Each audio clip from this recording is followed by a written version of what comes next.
Hello everyone, we'll be starting in 2 minutes.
Good evening, everyone. Technical manager, do we have Toastmaster Ali Shaban in the house?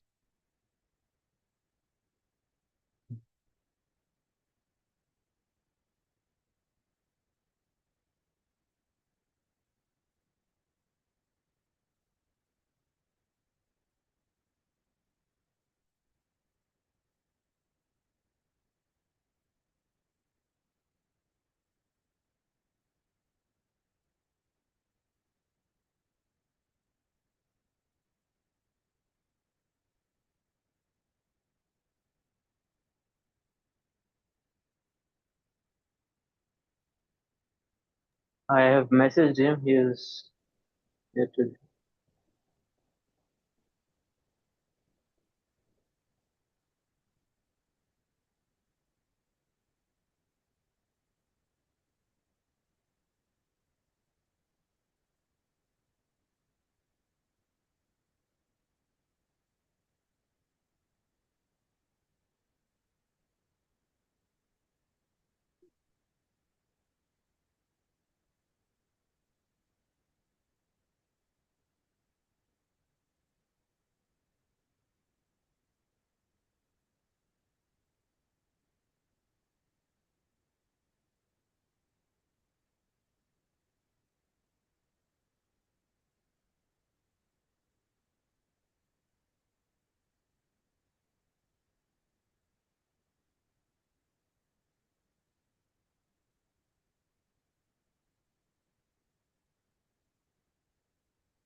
Master Ali is saying that he'll be joining in 3 minutes.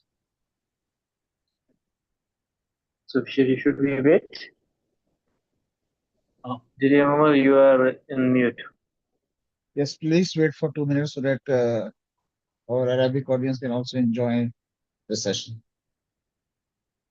I would like to welcome Yeah. the champion. Yes. Thank you for giving us your precious time.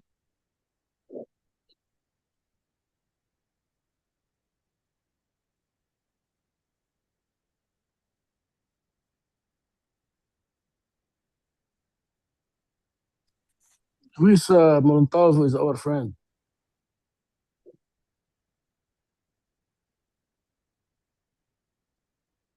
Who?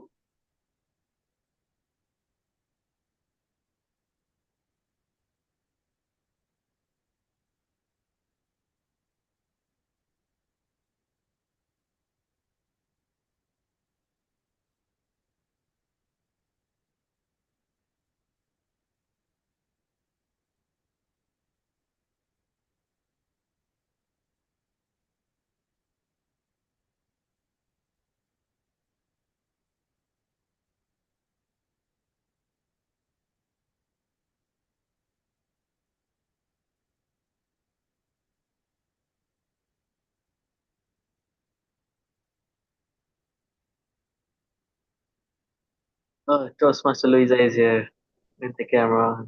Yes. What? We'll be starting in a couple of minutes. Thanks everyone for the patience. We are just waiting for our Arabic translator to for the Arabic audience to they can also understand have that.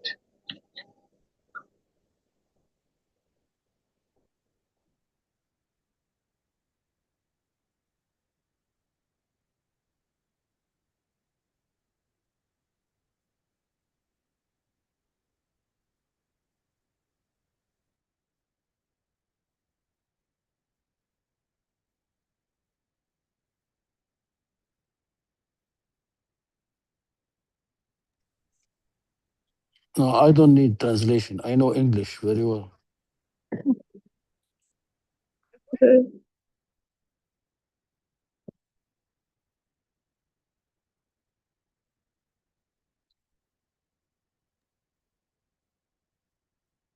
Toastmaster Omar, please start. Once Toastmaster Ali joins, automatically we'll ask him to start the interpretation. Sure, no issues at all. Welcome everyone to another session of World Champion and International President series that is hosted by District 79 Program Quality Team. And this is one of a kind initiative. Every month we are inviting international presidents and the world champions to grace District 79 in an online session where they can talk about leadership, communication, public speaking, and give us the nuggets of wisdom to help us become a better leader and a public speaker. So it's all about learning from their experiences. What have they gone through? What are their challenges? What are the things that they have come through? And what are the things that they achieve through the lessons that they want to share with us. So that is the one thing that we want to, and it's not just about District 79. This is a session that anybody from around the world can attend and learn and become a better speaker and a leader.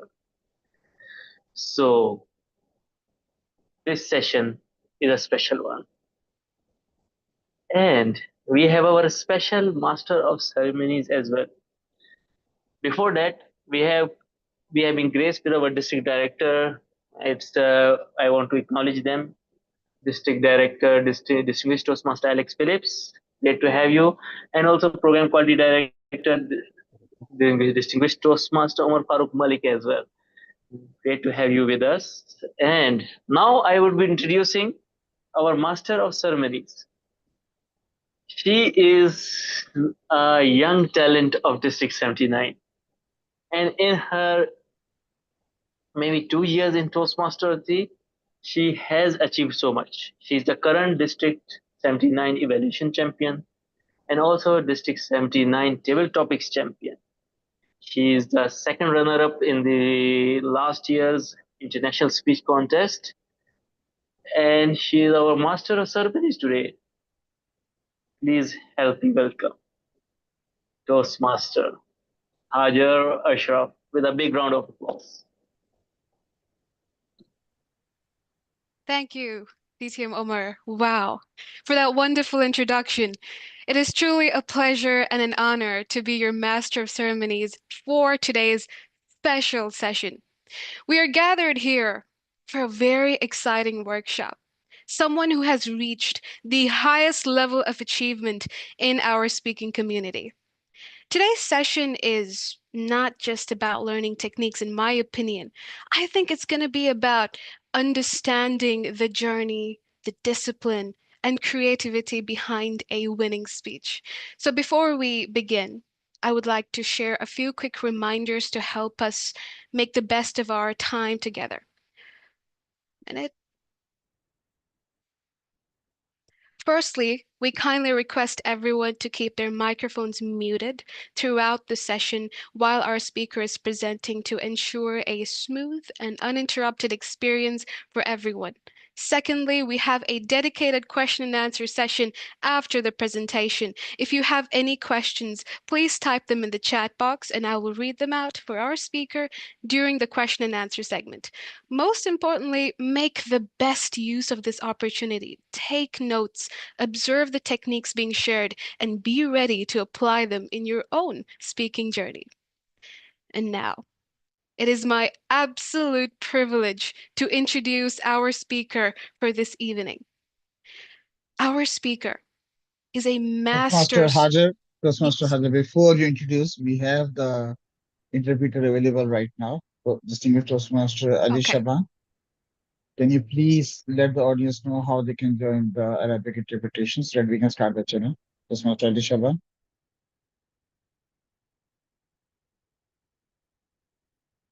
Yes, am I audible? Yes. اوكي السلام عليكم جميعا. لقاءنا الليلة بعد قليل بتبدأ تم تقديم مجموعة من الملاحظات الآن قبل قليل، من ضمنها نذكر الجميع بوضع الميكروفون على الصامت حتى لا يكون هناك إزعاج.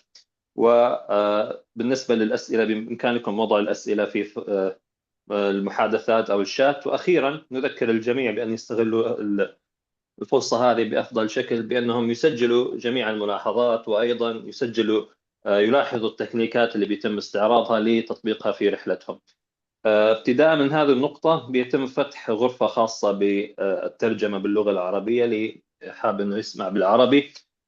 في إعدادات الزوم بالأسفل إذا أنتم داخلين من الجوال أو الكمبيوتر بيكون في رسمة على شكل دائرة اسمها interpretation أو الترجمة يعني. بإمكانكم الضغط عليها ثم اختيار اللغة العربية. بعد شوي بيتم فتح الخيار. وشكرا لكم. Yes, can I be assigned to the interpretation channel? Toastmaster Dilbert, our technical team. Yes, because still I'm not. Yes. You can assign me now. Yes, I'll assign you now. Thank you. Toastmaster Hajar, back to you. Go And ahead. sorry for interrupting you. No worries. Have to do the must. Okay. And now, it is my absolute privilege to introduce our speaker for this evening. Our speaker is a master storyteller, a seasoned speech competitor, and a homegrown talent from District 55.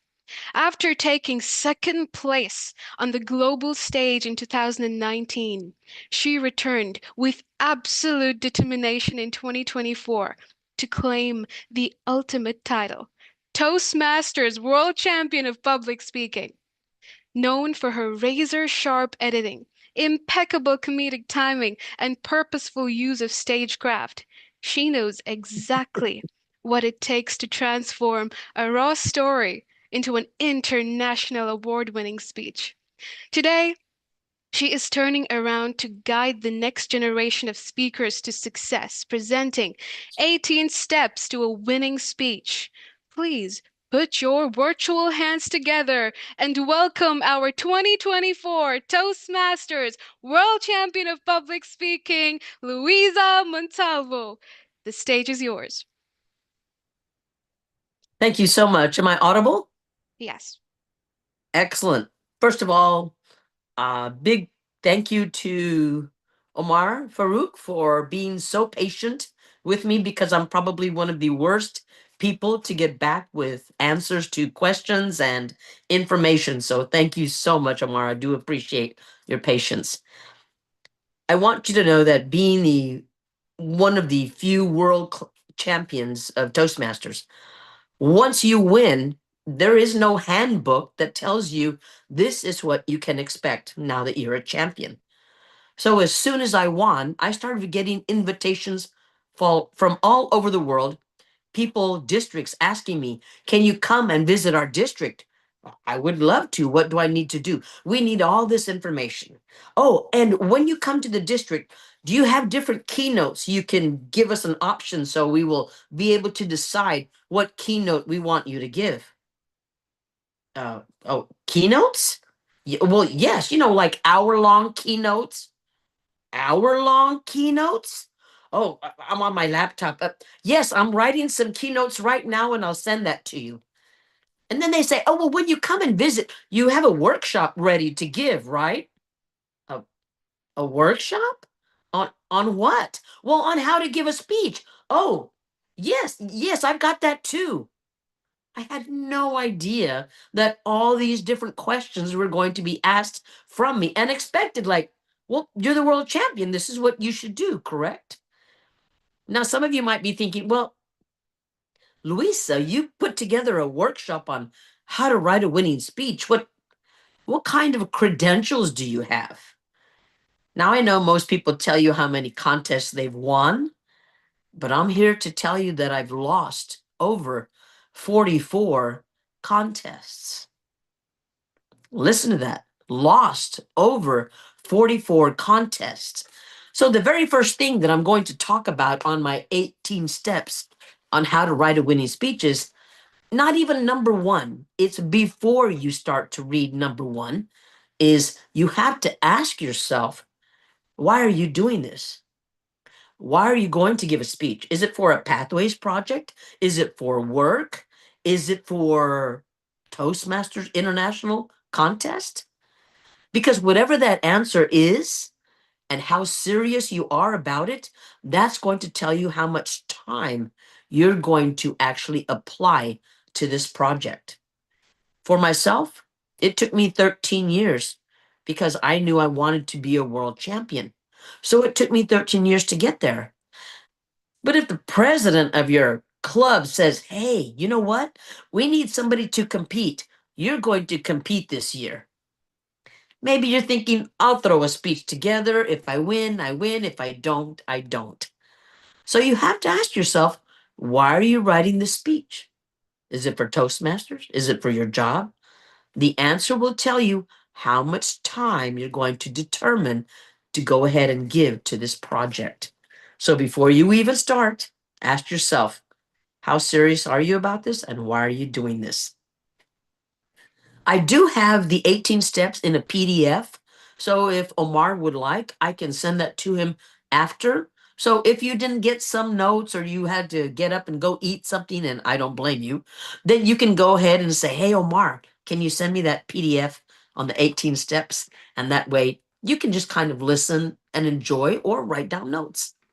So number one is your speech has to be relatable to your audience. You see, I made the mistake in 2019 of giving a speech on racism because I thought that was a universal topic. But then after winning in 2024, I was able to go to India. And guess what? Everybody from India is from India. So there is no racism in India. So maybe people from India didn't know what I was talking about when I was talking about racism. So I think that was my mistake right there. I didn't talk about something universal. So know your audience. If you're giving this speech at work, know what your boss thinks And when nobody's going to, what he hears you say, if it's going to agree with what he wants you to be telling your audience. If you're a teacher, a school teacher, know your audience. Are you talking to third graders or are you talking to kids that are about to graduate school? So know your audience, and that will be able to tell you where you can go in what direction with your speech. Now, I have to be very honest with you. I remember going to district conferences and all the speeches were kind of somebody was dying, somebody's mother died, somebody's brother had cancer, somebody's father got hit by a car. It was all these traumatic events. And people felt that that was the way they could get the audience's attention. And that's okay. But here's the thing, kind of like when you go to a movie and you see it, and there's the conflict, the hero, and then the end.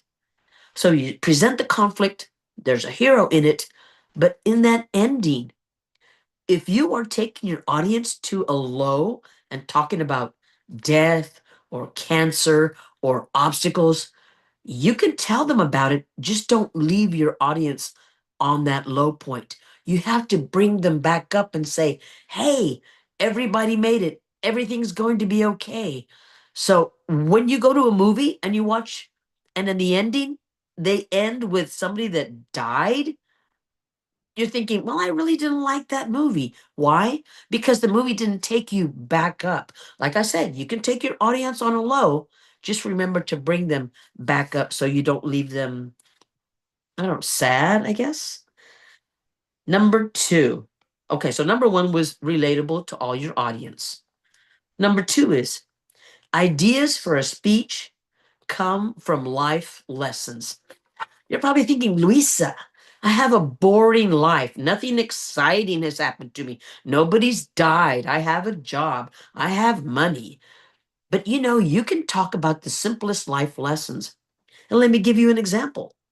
When I moved back home to spend more time with my mother, I went to go visit a brand new grocery store because I was going to go buy groceries. I pull into the parking lot in my car, and this guy almost hits my car.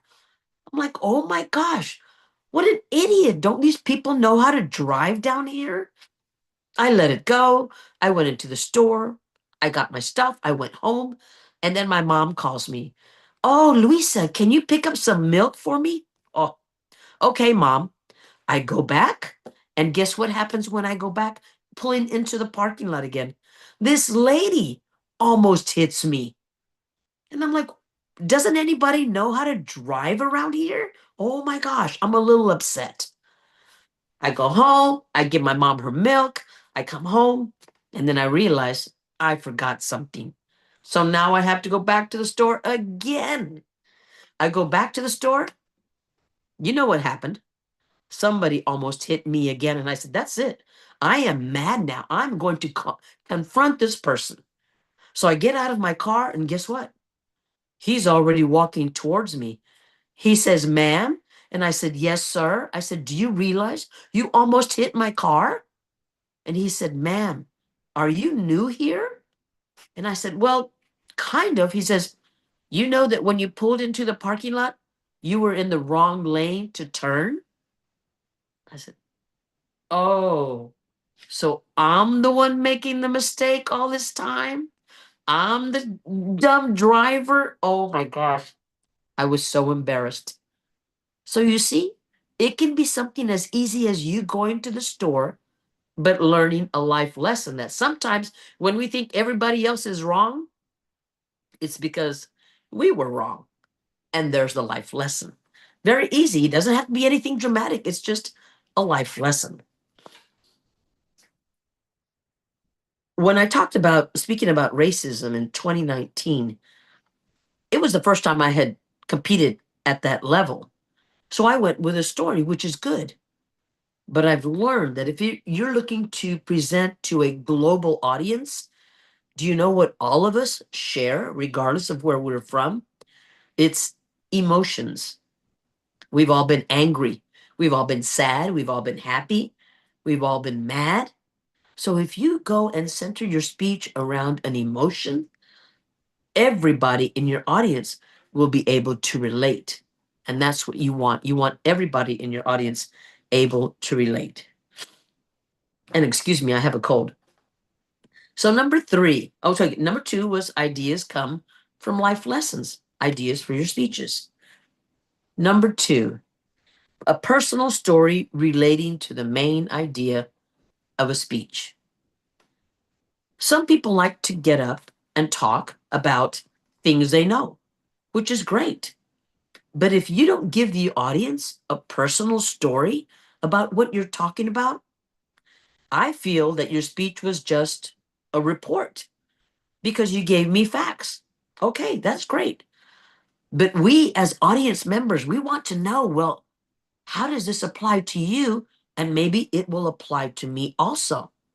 So if you tell me a story about what you're talking about, now I want to listen because we are all kind of kids and we all want to hear a good story. So go ahead and throw in a story that relates to the idea of your speech. So number 3 was a personal story relating to the main idea of your speech. I love number 4.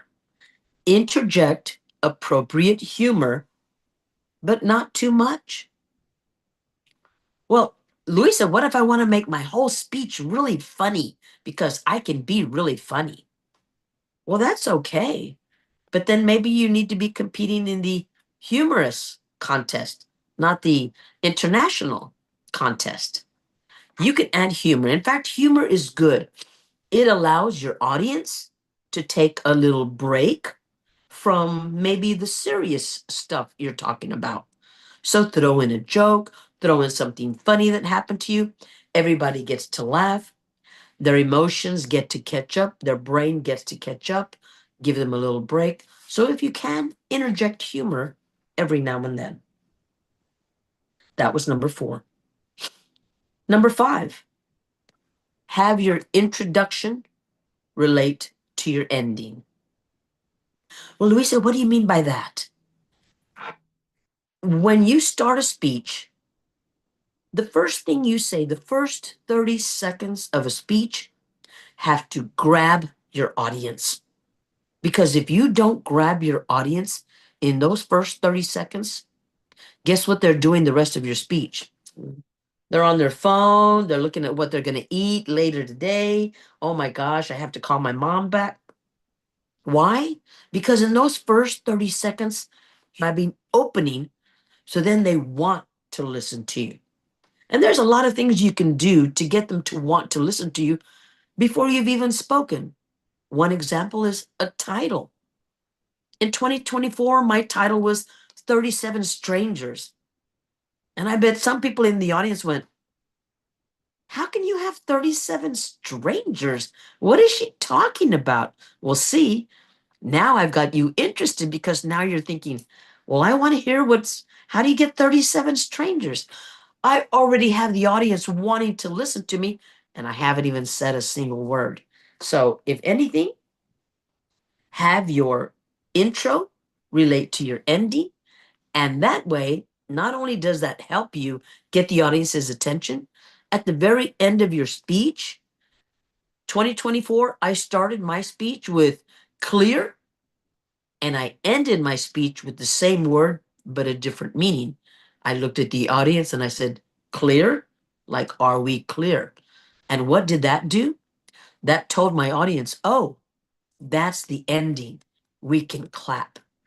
Because sometimes we will get excited, we will start talking, we get to the ending, and we'll say the ending, but we get nervous and people are ready to clap, and then we say something else. Like, oh, if I was talking about dogs, I would say, so if you can, please go to the shelter and adopt a homeless dog. And everybody would go, and then I would say, because when you adopt a homeless dog, you're giving some dog the opportunity to stay alive and be with a family. And people will want to clap. And then you say, so make sure that you do what you can. And those are called false endings. You don't want the false ending because you confuse your audience. So if you have your introduction and your ending very similar, that's how you tell your audience My speech is over. You can clap now. There's no confusion. So that was number 5. Have your introduction relate to your ending. Number 6, I kind of already spoke about that a little bit, and it's have a similar attention-grabbing introduction and endings. In fact, that was number 6. Number 5.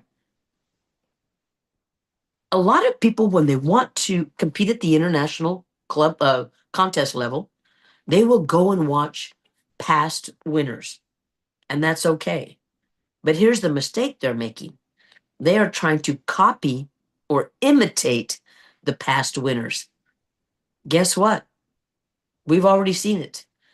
So I know when a lot of people start their speech, instead of saying something that grabs the attention of the audience, they'll say something like, have you ever felt like, and they start with, have you ever? Guess what? Whatever it is, yes, we've all done it. Have you ever? Yes. So don't start your speech the same way everybody else starts their speech. Start your speech with a start that nobody's ever seen before. In 2019, I went out there like I was a little country girl from South Texas, and I had an accent and a cowboy hat. I've never seen anybody do that. In 2024, I acted like I was getting revived by EMS with defibrillator pads saying, clear, clear. So in essence, my heart had stopped, and I was on stage doing that. I don't think I've ever seen anybody else do that. So please make your introduction something nobody's ever seen, and make it attention grabbing. No more questions. Have you ever? Anybody here ever done? Yes, we've all done it. Next. Number 7. No bland topics. In fact, if you're going to talk about something that everybody else is talking about, well, like, Luisa, what do you mean? Okay, don't ever tell Toastmasters I said this, but if I hear another speech about leadership, oh my gosh, are you kidding me? That's all anybody wants to talk about. Leadership, leadership. You know what? Yes, we've heard it so many times. But if you have to give a speech about something everybody talks about, make it interesting, make it different. Don't say the same things that everybody else has already said. Be different. So if you're going to speak about a bland topic, make it interesting. That was number 7. In fact, when people ask me if I will evaluate their speech, because now, and I don't get it. I mean, I gave a speech and I won a contest, but now I guess that means I'm a good evaluator? Maybe I'm not. Because you know what? Just because somebody knows how to play a piano beautifully doesn't mean they know how to teach somebody how to play a piano beautifully. So keep that in mind. So when people ask me to evaluate their speech, I said, you need to know 2 words. This is what I'm going to be looking for. 2 words. Wow me. In other words, show me something I've never seen before. Wow me. Make me go, wow, did you hear that? I've never seen that before. I've never heard that before. So if you're going to talk about something bland, you better wow me. Number 8. I love number 8. Slightly push the level of uncomfortable statements. Well, Luisa, what do you mean by uncomfortable statements? Do you know, as soon as I won district in 2024, I kind of thought it was a good speech. So I thought I might win district. Said maybe I get to go to the finals. So for those of you that don't know, if you are going to compete in international, you have to have 2 speeches.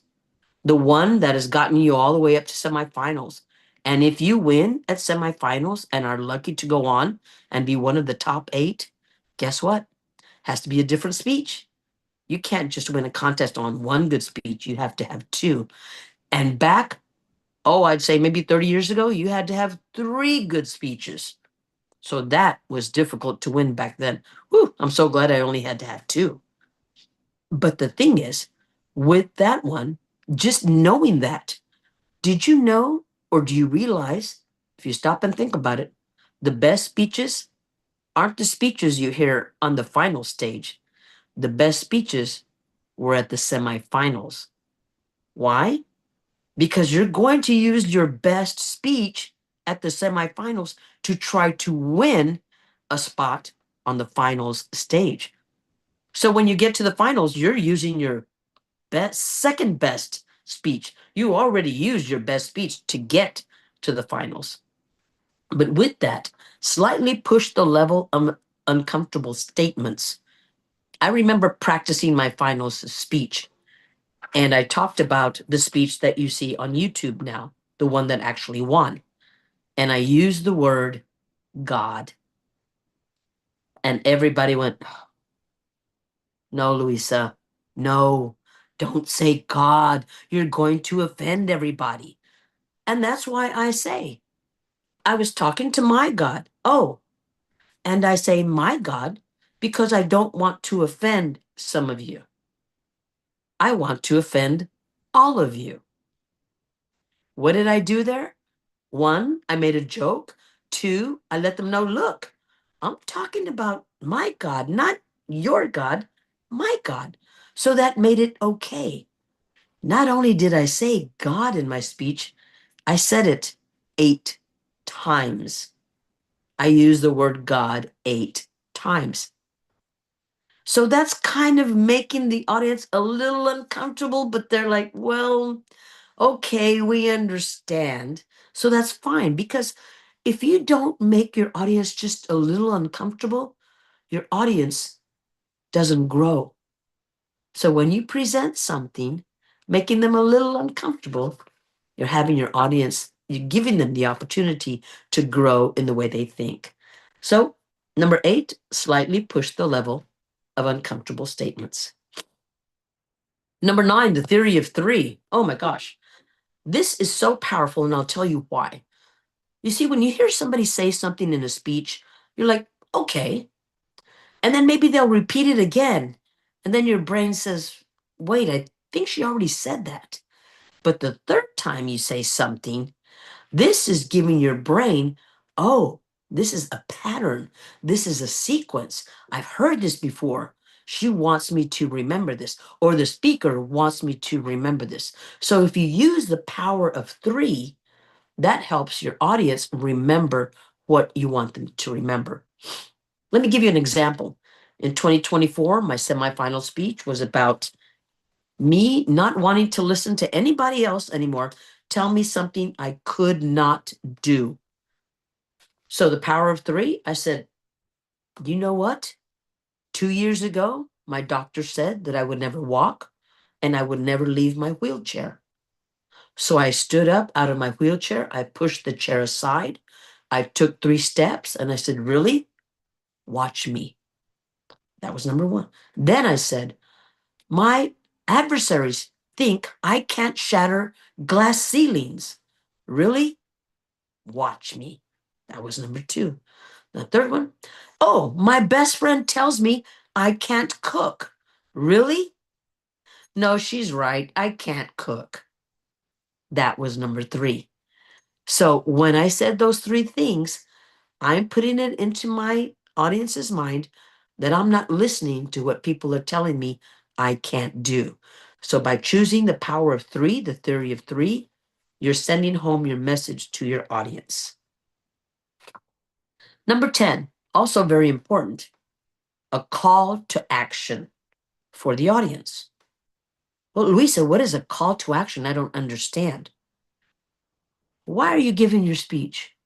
You see, in 2024, I wanted people, my audience, friends, to know that just because something in life has happened to you and it was hard, doesn't mean it's over.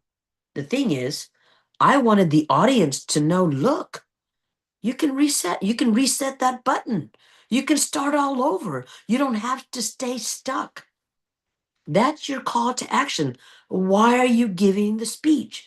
Because you want your audience to be able to say, oh, you know what? She mentioned this. Maybe I can do that too. The one thing you don't want to do, though, when you're giving a call to action, is you don't want to attack your audience. In my 2024 semifinal speech, I said, look, don't wait 64 years to realize you can do anything with your life. See, that makes the audience, the listener, think. I could have said, hey, you know how dumb you are because you've been making all these mistakes all your life? Wait, what? You don't want to attack your audience. You want the call of action. Please join me and realize you can do anything with your life. Isn't that nicer than, hey, you know all those mistakes you've made? We know we've made mistakes, but we don't want somebody else to remind us we made mistakes. So the call to action, be very careful the way you present it to your audience. Don't offend them. Don't make them mad. Don't accuse. Just say, hey, join me. Join me. Oh, number 11. Oh, excuse me. I usually have my trophy here, but I don't have it with me. But I would hold it up to my face and I would say, does this trophy make me look fat? Why would I say that? Because before you have even uttered a single word of your speech, when they announce your name and you're going to walk on stage, are you walking with your shoulders straight back? Do you look like you have confidence? Are you smiling? Is your hair brushed? Did you brush your teeth? Are your clothes ironed? Do your shoes and socks match? Well, Luisa, why does that matter? You know why that matters? Because we don't have AI judges that would just be judging your speech. We have human judges. And human judges, before you've even said one single word, they're already judging you. You haven't even started your speech. And they're looking at you. They probably see me and they go, boy, what does this short little Mexican lady have to say? They're already judging you. So the least I can do is brush my hair, iron my clothes, act like I'm confident, smile, and that way you get a little bit of trust from the judges. Oh, let's see what she's got to say. If I go up there and my hair's a mess and everything else, who wants to listen to that? You're looking at my hair instead now of listening to see what I'm going to say. So make sure, before you've even said a single word, know that the judges, they're already judging you. Number 12, Luisa, do I need props in my speech? I don't know. Do you? You see, a prop is something that's going to enhance your speech, not distract from your speech.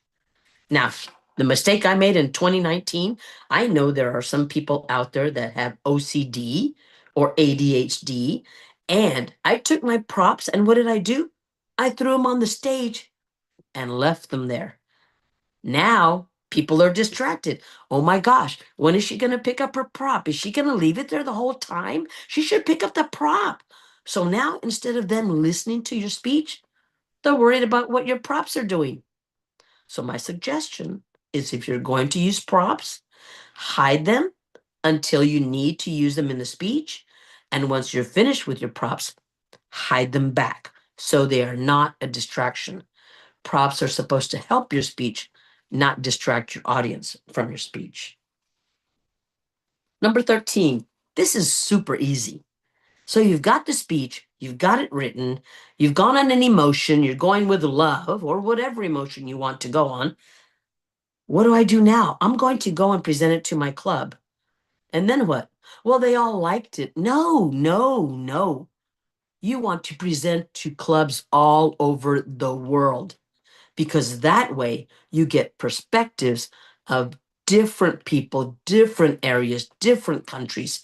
I'm glad I did that because in 2019, a friend of mine who was on the other side of the world said, I don't understand your speech. Why are you acting this way? And every time I had to explain something, I realized if she doesn't understand, then that means more people in the audience might not understand. So I adjusted my speech. And that was probably the best thing I could have done. So number 14. The speeches are 5 to 7 minutes long. Did you know in 2024, out of 8 people that have worked all year to get on the finals stage, did you know 3 people out of those 8 were disqualified? Can you imagine working on something for almost a year and then getting on stage and being disqualified? 2 of the speakers spoke for 7 minutes and 33 seconds. So for 3 seconds, they were disqualified. One gentleman got up there and had his audience laughing. I was laughing so much, I actually knew. I said, he's going to win the contest. I didn't think I was going to win, not with his speech. But you know what you can't do once your audience starts to laugh? You can't make them stop laughing. And when they laugh and laugh and laugh, and you don't expect them to laugh that much, they're going to eat at your time. So if you cut your speech down to 6 minutes, maybe 6:15, you're giving yourself a little time in case your audience reacts differently. If anything, read the handbook, the rule book, please, because 2 people disqualified on time, and another lady who had only been in Toastmasters 2 years was disqualified because she got everybody in the audience singing a song, but she didn't cite her source. She had everybody singing "We Will Rock You," and she didn't say by Freddie Mercury or by Queen or written by Brian May. She didn't cite her source. If you say something that Martin Luther King said or any famous person, a quote, a song, a book, you have to cite your source, because if not, you can get disqualified. So please, if anything, read the rule book, okay? I would hate for you to make it all the way there and then get disqualified for something that you could have prevented. Number 15. This goes back to the legacy program. And for those of you that don't know what the legacy program is and are on Pathways, back 10 years ago, we used to hold a book that we would have all our speeches checked off on. And every little section, every chapter, one was on eye contact. The next one was on hand gestures. The next one was on voice inflections or slideshows or humor or props. The thing that's really important here is, and I know since this is a global contest, the International Speech Contest, we have people from around the world. And there are so many people that English is not their first language. Now, English was my first language, is my first language. But guess what? You have to enunciate. You have to pronounce every single word so people in your audience don't say, wait, what did she say? I didn't understand her. Well, Luisa, how do you do that? Do you know what I did one day? In fact, I was going to the grocery store again, and I went to my phone and I hit voice memo and I said, okay, Luisa, you're going to the store for groceries. And I went back to look to see what my phone had transcribed, and it said fur, F-U-R, like the fur on a dog. I said, I didn't say fur. I said, oh, yes, I did. My iPhone caught fur. You're going to the store for groceries. The word is for, not fur.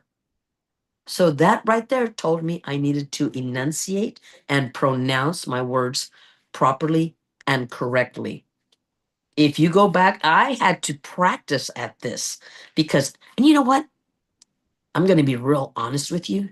I'm probably going to be the worst world champion because I still say gonna instead of going to, and wanna instead of want to. And hey, call me out. Said, Luisa, I heard that.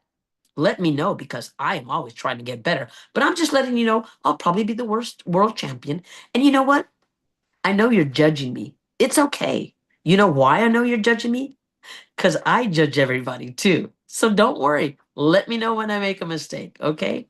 If you can, learn to enunciate. Go Try to find somebody that either knows English very well, can help you with your diction, use your phone, whatever you can. That way there are no questions as to what you said. Okay, number 16. You give the perfect speech. You look perfect. Your hair's brushed. You're confident. You're smiling. You get on stage. You nail it. You said everything right. Everything went really good. And guess what? When they announce the winners, you don't place. Not first, not second, not even third. So what do? You're sad. You know, the first time that I didn't win a district, you know what I did? I drove for 5 hours. And 4 of those 5 hours, I cried. I was so mad. I was so angry. I knew I should have won, and I didn't. But here's the thing. You know, when you're watching a contest on TV, and you're thinking, oh, like I'm watching the Miss America pageant. Oh, Miss Texas, she's going to win. Miss New Mexico won. Why did she win? Miss Texas should have won. Here's the thing. We don't have AI judges. Again, we have human judges. But do you know the mistake we're making when we don't win? We're taking it personally. Oh, what did I do wrong? Oh my gosh. And I guess they don't like me. That has nothing to do with it. Let me give you an example. You're looking for a pair of shoes. You go to the store. You see a blue pair of shoes and a yellow pair of shoes. You buy the yellow pair of shoes. They're the same price, the same style, the same everything, but you buy the yellow pair of shoes. Should the blue pair of shoes take it personally that you didn't choose them? No. That day, you were looking for a yellow pair of shoes. And that day, you were not what the judges were looking for. You know what? You only have to do 4 things to win a contest, to win anything. Do you know what it is? You have to say the right thing at the right time, on the right day, to the right judges. Luisa, how do you do that? I have no idea. If I knew that, I would have won the first time I competed. In other words, you can give the best speech, you can do the best job, and sometimes you're not going to win. So, number 16 was you do everything right, you still don't win. Number 17, pick yourself up, dust yourself off, and if it's something you want to keep doing, go back and do it again. But this is with anything in life, not just giving speeches. If you really want that job, keep trying for the job. If you really want to try to get that house, keep saving money so you can buy the house. Whatever it is. If it's something you really want, then you're going to keep trying to do it, which is exactly what I did. Keep trying till you win, and you will win. So what is number 18? You compete, you write your speech on an emotion, you share, you do everything perfectly, you don't win, you cry for 4 hours like I did. Guess what? After all that's said and done, after you've made up your mind you want to keep competing, step number 18 is go back to step number 1. I've lost over 44 contests. I put together this workshop because these are the things that I feel will help you give a better speech. I wish everybody here that wants to be the next world champion, I wish you so much good luck because this is one of the best experiences I've ever had in my life. Best of luck to you. If anybody has any questions, I'm more than willing to answer questions, and good luck on your speaking journey. Back to you.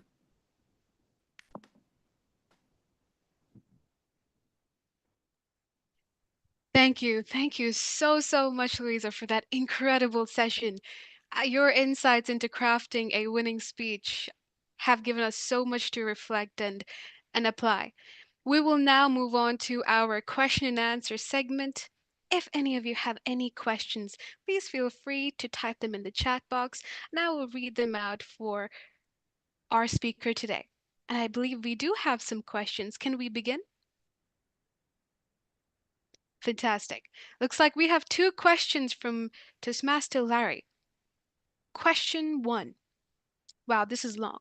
Some people said, some people said you broke all the rules Toastmasters taught us and still won. For example, not making full use of the stage, boundary pushing delivery, talking about heaven and my God in her 2024 37 Strangers speech, using a specific 1980s American catchphrase, who shot JR from the TV show's Dallas in 2019 first impression speech does not seem to dress in her Sunday best on the stage. What are your thoughts about that? Love the question or love the statement. Back 40 years ago, everybody that got on stage to give a speech to compete, guess what they did? They stood behind the lectern. They didn't move. They stayed right there because that's how everybody was giving speeches. That's what everybody was used to. And then one day, somebody said, you know what? I'm going to step away from the lectern. I'm going to be different. And while everybody was kind of like, well, this has kind of never been done before. I mean, there's nothing wrong with it, but this is different. Okay, yeah, that works. And then guess what? Now people give speeches. Does anybody stay behind the lectern? No. So then what they started to do was they would get full use of the stage. So they started using the whole stage, but then they started getting dramatic and over theatrical. And it was for the attention. Like, look, watch me. And then from there, we kind of went to a little humor. And then from humor, now we have gone and taken the speeches to conversational. And conversational is like me talking to you right now. This is part of my speech. It sounds like we're having a conversation. So I tried to break the rules because it's something that I saw everybody else was doing. And I didn't want to be like everybody else. And I think it helped me win because I was different. I didn't break any rules. I might have broken unwritten rules, like I didn't go over time. I didn't not cite a source. I broke unwritten rules. And when you do something different, people notice you. They might go, I don't know if that's going to work, but it did. I used God in my speeches. I stayed in my wheelchair. I didn't use the whole stage. So did I do things different? Yes. Did it work? Apparently it did. Thank you so much. Question 2. What are the unwritten rules of winning contests at the highest level? Do you have them written down to share with us? I kind of shared those with you. I think the main thing you don't want to do is offend your audience and also know your audience. Know who you're talking to. And if you know who you're talking to and share your insights on that, it's going to help you win. It really is. Make the audience want to listen to what you're going to say. Start out with a catchy title. In 2019, I used first impressions. Oh my God, how boring is that? But then when I came back in 2024, I said, 37 strangers. Wait a minute. What is that about? So there are so many little things that you can do. Also, if you go back and watch some of my speeches, I always use my name in my speech because if I repeat my name, the judges remember. If you go back to 2019, I think I said my name 4 times. If you check out 2024, God's talking to me. He says, wait, St. Peter, is this Luisa Montalvo that wants to? So I say my name, the judges remember, and when they go back, they go, oh, yeah, I remember her. These are just some little tips, and I could probably write a whole book on different tips, unwritten rules that you use.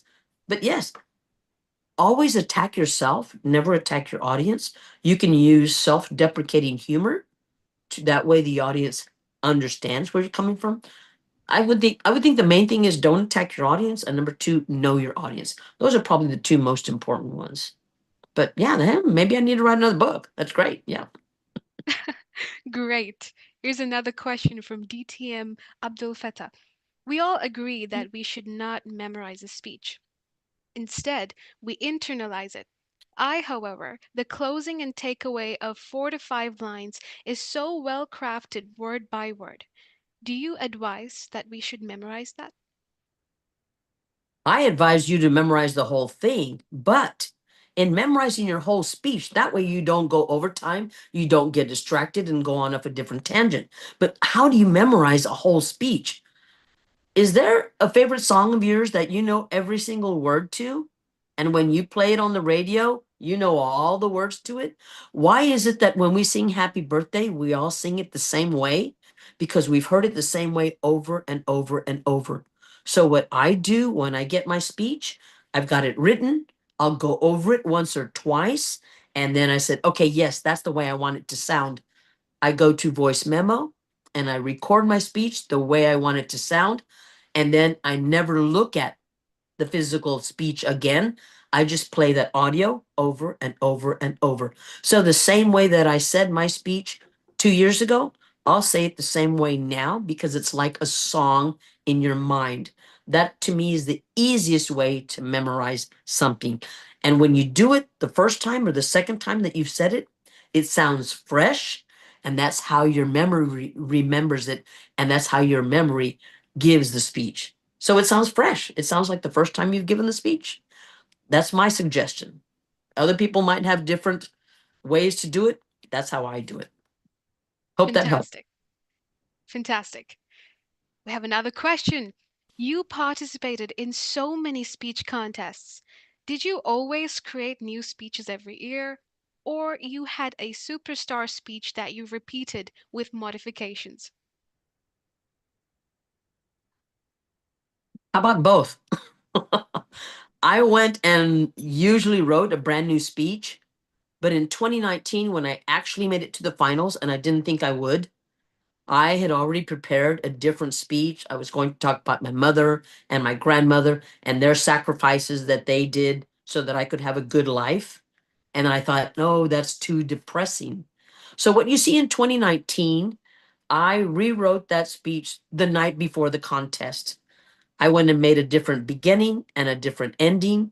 But the meat of my speech in 2019 was the 2015 humorous contest speech that I won with. So I took that part about changing a tire, helping somebody change a tire. I just changed the beginning and the intro and the ending, and I used that speech. That's the only time that I think I've ever done that. Just because it was last minute, it was the next day was going to be the contest. I went, okay, here we go. So yeah, I would not suggest that. Brilliant. Here's another question. That was great insights, Luisa. Thank you. I put on best show in my semifinal speech in 2022 as per David Brooks, but I was told I was dressed up for my basement speech. What do you say? That you were dressed up for the semifinal For speech. That's what it says. But I was told I was dressed up for my basement speech. What do you say? I put on my full suit with the necktie and everything. Oh, you know what, Nazir? I say if you have a really, really good speech, I think it was Jim Carrey that said, be so good, or Steve Martin, be so good that they can't ignore you. Sometimes what you're wearing matters, sometimes it doesn't. I don't believe they were telling you the truth when they said that. If you want to show up in a suit and tie, I would have given you, okay, here I am, a human judge, giving you extra points because you dressed up for the contest. That to me is showing respect. Now, if you're going to wear something as a prop to help your speech, that's great too. But I don't know. I don't like that evaluation. I don't like that at all. I don't think it has any validity to it. I just think, again, you were the yellow pair of shoes and they were looking for a blue pair of shoes. Thank you.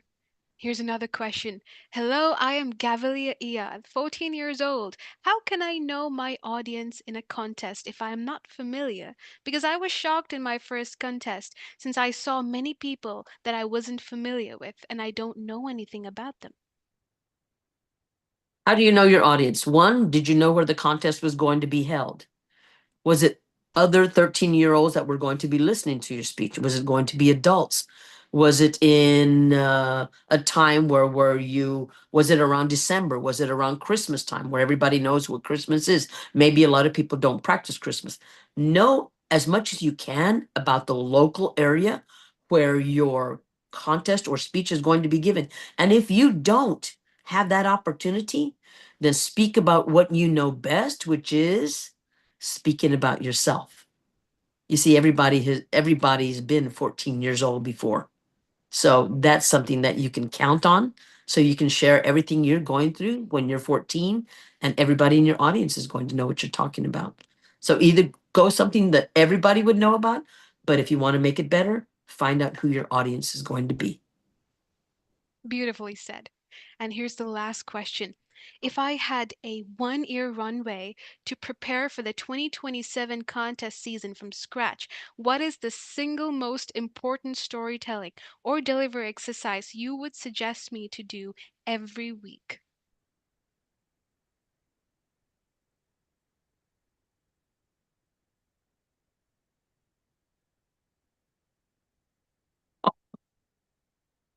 Man, I'm glad I already have the trophy because that is a hard question. You know what? If you're going to start preparing for that, I would start to, every time I went to a meeting, I would tell whoever's in charge of table topics if they could give you a topic. Because what that's going to start doing is your brain is going to start thinking in a certain way, because a person who's given their first table topic as opposed to a person who's given their 100th table topic, they already know now how to start thinking on their feet. So when you start writing down your speech, your creativity level is going to be here instead of here. So if there's one thing you can do once a week, go to a Toastmaster meeting, see if you can get a table topic, get your mind and ideas flowing and going, and that's going to help you a lot better. Because when you start doing table topics, if you throw in a joke and nobody laughs, you're like, that didn't go well. But if you throw in a joke and everybody laughs, you go, oh, okay. And that's encouragement. So you want to do better. Wanna. Did you hear me? I said wanna. I knew it. So you want to do better. So, if anything, I would think the most important thing you could do right now is start volunteering for table topics to start preparing your mind to think that way. That's my whoo. Golly, that was a 14-year-old. That was from a 14-year-old. Oh my gosh. Okay. You're killing me, Saudi Arabia. You're killing me. Thank you so much. Goosebumps. Oh, thank you, Louisa. Our question and answer segment is over. Once again, thank you for sharing your knowledge, experience, and wisdom with us today. Your journey reminds us that great speeches are not created overnight, they are crafted through purpose, practice, and passion. And a big thank you to everyone who joined us and actively participated in today's session. Let's all pat ourselves on the shoulder. We're having fun. And we hope you take these lessons forward and continue growing as speakers and storytellers. And now, I would like to hand this session back to our host, distinguished Toastmaster Omar Farag. DJ Omar, the floor is yours. Thank you, Toastmaster Hajar Ashraf, Of course. and such a wonderful session. It is rare to see a world champion starting a speech or a keynote with telling that I have lost 44 contests, and then not talking about I have won the world championship. Such a grounded and such a humble way of starting the speech, and it connects with everybody because we have failed a lot in the contest, we have struggled, and all those things. Such an amazing and thought-provoking session, and I am sure it will be very helpful for new and also the senior members as well to grow as a speaker and a person. Most importantly, as a person, because I believe as a person, when you grow as a speaker as well. Because if you are not growing as a person and becoming a better human being, you will not. That will not reflect in your speeches as well. So I am sure this session will work both ways, and such a wonderful session again. Once again, everybody, we have launched the feedback form in our chat also. Please share your feedback for the session and anything that we can improve on, because we'll be having these sessions every month. And also we can have a group picture also. First of all, that would be great if anybody wants to launch their video on. Oh, and Toastmaster Luisa's doggy is there with them as well. So wonderful. Yeah. So We have DT Abdul Fattah also with his yes, Siko. Siko. I've got my monkey behind. Okay, wonderful.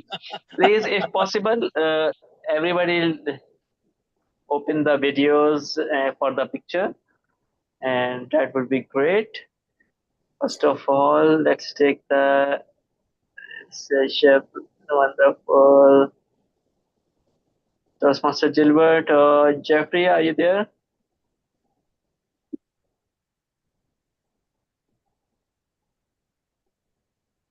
I have the session picture.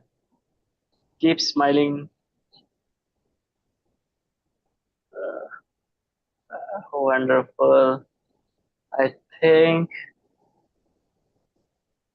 Gilbert, we are done. Toastmaster, you have to take the picture. You have to take the screenshots. Okay. Did you remember we are doing that screenshots? Sorry, I'm having some trouble with my screenshot. So can someone? Okay. Yes. Did you remember we'll be doing it? Let's be patient. Wonderful. Great. Toastmaster, Nitya, I need your help. Please take the screenshots. Yeah, he's the right person. DT Narasimha Rao. Yes. Okay. Yeah, he's Please the smile. expert. Smile and cheese. Yeah. Cheers. Okay, 1, 2, screen number 1. Mm. Just be there like that. 1 minute, please.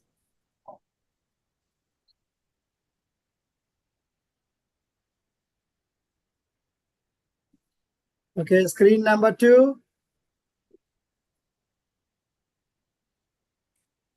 Well done, Hashim, by the way. You did a great job as MC. Excellent. Yeah. Thank you so much. Means a lot coming from you. Yes.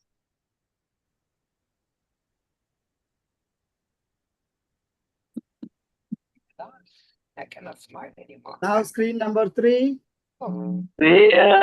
How many screens we have? 3 screens we have. Okay, bye. Okay, the last one.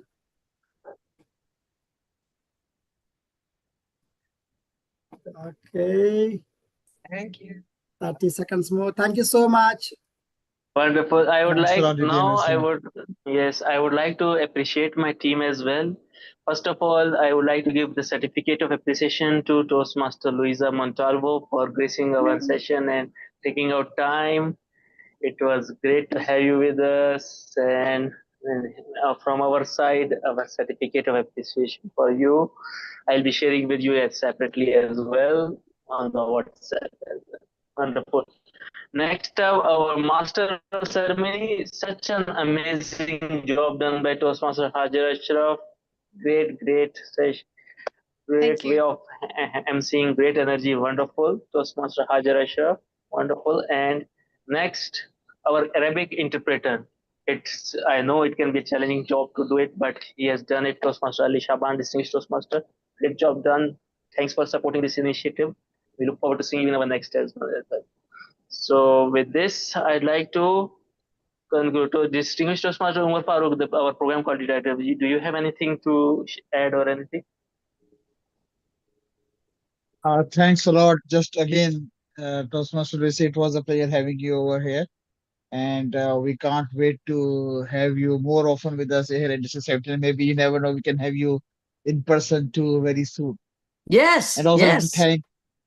I also like to thank all the members. I could see a lot of guests we have from outside the District 17 as well. Well, dear members, this platform which we have started is not only for District 79. I always say it's fellow Toastmasters, fellow clubs, fellow areas, fellow divisions, fellow district. So we are open to everyone.